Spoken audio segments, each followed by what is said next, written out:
Tamar, a princess of promise. Tamar was the daughter of King David, a young woman of noble bearing, clothed in a richly ornamented robe that symbolized her purity and honor. She carried herself with grace, her beauty admired, but even more so, her innocence and quiet strength. In a palace filled with power struggles, political intrigue, and ambition, Tamar seemed like a ray of light, untouched, untainted, a reminder of what was still good in the royal house of David. Yet within those same palace walls, hidden shadows were forming. Her half-brother Amnon watched her with eyes that should have been protective, but instead burned with selfish desire. Day after day, that desire grew into obsession. What should have been love between siblings turned into lust that twisted his heart. At this point, Tamar had no idea of the danger. She lived her days faithfully, serving, honoring her family, and walking in dignity. But as her story shows us, sometimes the very place we expect safety can be where betrayal strikes. Her tragedy begins not because she failed, but because those who should have guarded her allowed sin to fester unchecked.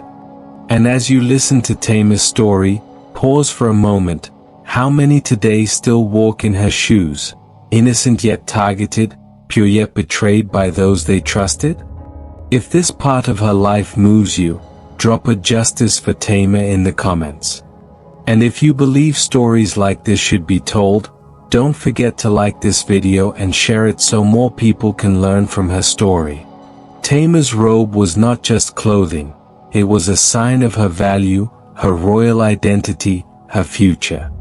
And it was this very promise that would soon be shattered by Amnon's deceit. Amnon's deception. Amnon, though a prince of Israel and the firstborn of David, allowed lust to corrupt his heart. His desire for Tamar consumed him to the point of sickness. Instead of mastering his urges, he fed them. But what makes this part of Tamar's story even more tragic is how sin never works alone. Amnon had an accomplice. His cousin Jonadab, described in scripture as a very crafty man, noticed Amnon's weakness and devised a wicked plan. Pretend to be sick, Jonadab suggested, and when the king comes to see you, ask him to send Tamar to prepare food for you. That way you'll be alone with her. This counsel, born of deceit, set Tamar up for betrayal. Amnon feigned illness, lying in bed, acting weak. And when King David came to check on his son, Amnon requested exactly what Jonadab had whispered in his ear, that Tamar, his sister, should come and bake him some food. David, unaware of the trap, sent Tamar with trust and innocence. Imagine the scene. Tamar, dutiful and compassionate, enters her brother's room with trays of flour and dough. She kneads and bakes with care, thinking she is serving a sick sibling. Her heart was pure, her hands busy with kindness. She could never have imagined that this was not an act of service, but a snare designed to entrap her. As she prepared the food and placed it before him, Amnon refused to eat. Instead, he ordered his servants to leave the room. Now Tamar was alone with him. She was vulnerable, but still unaware of his evil intention. When he suddenly demanded, "Come, lie with me, my sister," Tamar was shocked and horrified. Her response was immediate and full of wisdom. "No, my brother, do not force me. Such a thing should not be done in Israel. Don't do this wicked folly." Tamar pleaded, reasoning with him that his act would bring shame not only on her, but on him as well. She even offered a desperate alternative, saying, "Speak to the king, he will not withhold me from you." Tamar was fighting with every word, trying to appeal to reason, trying to escape the danger closing in on her. But Amnon refused to listen. Overcome by lust and blinded by selfishness, he overpowered Tamar and violated her. The weight of this moment cannot be overstated. The silence of David, the deception of Jonadab, the selfishness of Amnon, all of it converged on Tamar's innocence. One act of lust became a legacy of tragedy. And here's where we pause, because Tamar's story is not just ancient history. It is a mirror for today. How often do the voices of the innocent go unheard? How often does lust destroy what love should protect? If you believe Tamar's cry still matters, type "her voice matters" in the comments. And if you stand for justice, make sure to subscribe so you don't miss the next part of this powerful story. Tamar entered her brother's room wearing her robe of honor. She left that room broken, betrayed, and silenced. Yet even in her pain, she spoke words that echo through generations, words that still call us to confront injustice head-on. Tamar's desolation. The moment Amnon had finished his vile act, his feelings toward Tamar changed instantly. What he once called love turned into a bitter hatred greater than his former desire. With cruelty sharper than the act itself, he shouted at her, "Get up and get out." Tamar, still trembling, broken, and humiliated, begged him, "No. Sending me away would be an even greater wrong than what you have already done to me." But Amnon refused to listen. He called his servant and ordered, "Throw this woman out and bolt the door after her." Notice the coldness of his words. This woman, the sister he once claimed to desire, he now discarded like she was nothing. The servant dragged Tamar out, and the door was shut against her. Alone in the corridor, Tamar tore the ornamented robe she wore, the very robe that marked her as a virgin daughter of the king. She put ashes on her head, a public sign of grief, and laid her hand on her head as she went away crying aloud. The palace echoed with her lamentation, a princess, shamed and rejected, mourning not only her own loss but the injustice that had been done to her. What a picture of desolation. Tamar once clothed in honor, now covered in ashes. Tamar once held in esteem, now silenced by betrayal. And yet her actions speak louder than words. She refused to hide her grief. By tearing her robe and weeping openly, Tamar became a living protest against the crime committed against her. Her brother Absalom met her and, seeing her sorrow, immediately guessed what had happened.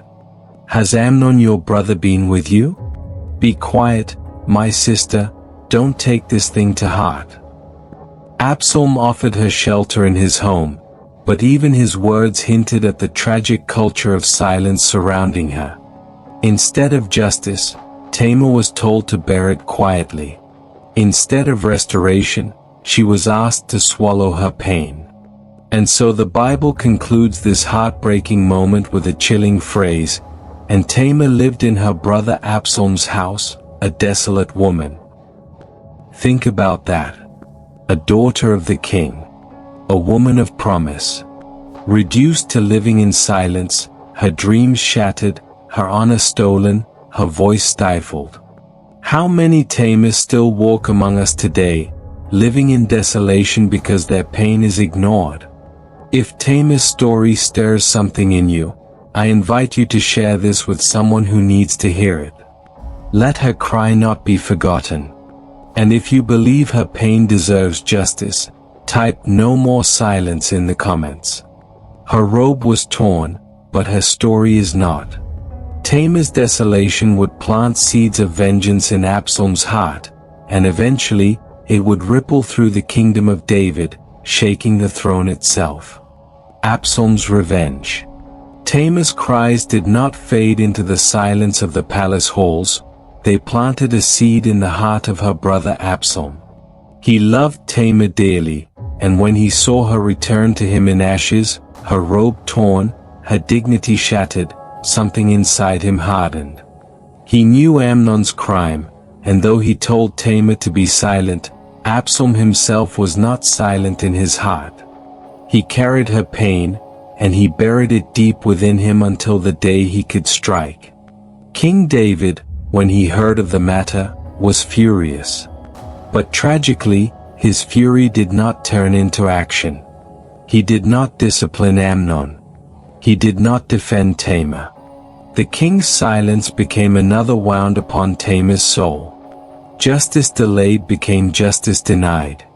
The royal family, meant to model righteousness, instead became a household of hidden sins and buried cries. But Absalom would not let it go. He waited, not for days, not for weeks, but for 2 whole years. Imagine the weight of those years. Tamar lived in desolation under his roof, her brokenness a daily reminder of the crime. Absalom, watching her pain, allowed anger to grow like a storm inside him. He never spoke to Amnon, neither good nor bad, but in his silence was the fire of revenge. Finally, the day came. Absalom prepared a great feast in Baal Hazor, near Ephraim, and invited all the king's sons. It seemed like a joyful occasion, a brother's generous banquet. But behind the laughter and wine, a darker plan was set in motion. Absalom instructed his servants, "Watch Amnon. And when his heart is merry with wine, and I give you the signal, strike him down. Do not be afraid. Have I not commanded you? Be courageous and valiant." The feast carried on, the wine flowed, and Amnon, oblivious, drank freely. Then the moment came. Absalom gave the command, and his servants struck Amnon dead in front of all his brothers. Panic spread like wildfire, every prince rose in fear and fled. The sound of horses thundered as they scattered toward Jerusalem, leaving Absalom standing over the body of the brother who had destroyed Tamar. This act was not just revenge, it was Absalom's attempt at justice where David had failed. But it also unleashed chaos upon the royal family. For the blood of Amnon cried out from the ground, and the kingdom of David would never be the same. Tamar's pain had sparked a cycle of vengeance that would stretch far beyond her, shaking the throne and leading to rebellion, exile, and war. Yet, even here, Tamar's presence is felt. Though she fades from the pages of scripture, her voice lingers in Absalom's actions. His revenge was fueled not only by his own anger, but by the injustice done to her. Her desolation became the spark of his uprising.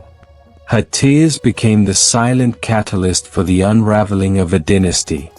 As you reflect on this moment, ask yourself, what happens when justice is denied, when silence reigns where truth should speak? Absalom's path shows us the cost of ignored cries. The pain of one woman grew into the bloodshed of many. If you believe justice delayed is justice denied, type "justice must speak" in the comments. And don't forget to like and share this story so Tamar's cry is never forgotten. The house of David was forever changed, and Absalom's revenge would soon become rebellion. But Tamar, though her voice was silenced by men, remains immortalized in Scripture, reminding us that God sees, God remembers, and God will bring justice in His time. Tamar's triumph and legacy. On the surface, Tamar's story seems to end in silence, with her living in Absalom's house, desolate and forgotten. No further words are spoken of her in the chapters that follow. Yet, Tamar's story is far from lost. Her voice, her brokenness, and her courage echo across the ages, speaking louder than the silence of her family and the corruption of her brother. Her triumph was not in worldly revenge, nor in the justice denied her by King David. Tamar's triumph was in the fact that Scripture preserves her cry. In a culture that often buried the voices of women, God allowed her name and her pain to be written into the eternal record. To this day, whenever we read 2 Samuel 13, Tamar stands, not as a forgotten victim, but as a witness against injustice and a symbol of endurance. Her act of tearing her robe and weeping openly was not just grief, it was protest. She refused to hide in secrecy or allow shame to silence her. That act alone became her triumph, a testimony that wrongdoing should never be covered up. Tamar's strength was not in conquering armies like her father David, nor in seeking vengeance like her brother Absalom, but in boldly revealing her wound, exposing sin for what it was. Her story also points us forward. Generations later, in the lineage of Jesus Christ, another Tamar appears, the Canaanite woman who also endured shame but became part of the Messiah's family line, Matthew 1 verse 3. Both Tamars remind us that God does not forget women society casts aside. Their scars become part of His redemption story. And today, Tamar's triumph lives in every person who refuses to let silence cover injustice. It lives in every survivor who dares to speak. It lives in every community that chooses protection over neglect. Tamar was left desolate in her time, but her story continues to inspire strength in ours. If her story moved you, don't let it stop here. Type her triumph lives in the comments to honor Tamar's voice. And if you believe stories like hers must keep being told, like, subscribe, and share this video so that no voice is ever silenced again. Tamar's robe was torn, but her dignity was not erased. Her tears fell, but her name endures. And her silence in the palace has become a cry across the generations, a cry that reminds us that even in tragedy, God is still writing a greater story. The story of Tamar is not easy to hear. It is raw, painful, and filled with injustice. Yet it is precisely in stories like this that the Bible shows us the reality of human brokenness, and the desperate need for God's justice and redemption. Tamar may have been silenced in her time, but her cry has outlived every king, every palace, every generation. Her tragedy reminds us of the dangers of unchecked desire, the destruction of silence, and the wounds left when leaders fail to protect the vulnerable. But her triumph reminds us that God sees, God remembers, and God gives dignity to the broken-hearted. Tamar's torn robe became her protest, and her name became her testimony. And now, her voice becomes ours. When we speak for the silenced, when we stand with the wounded, when we refuse to let injustice hide in the shadows, we carry Tamar's cry forward. If this story touched you, let Tamar's voice echo louder.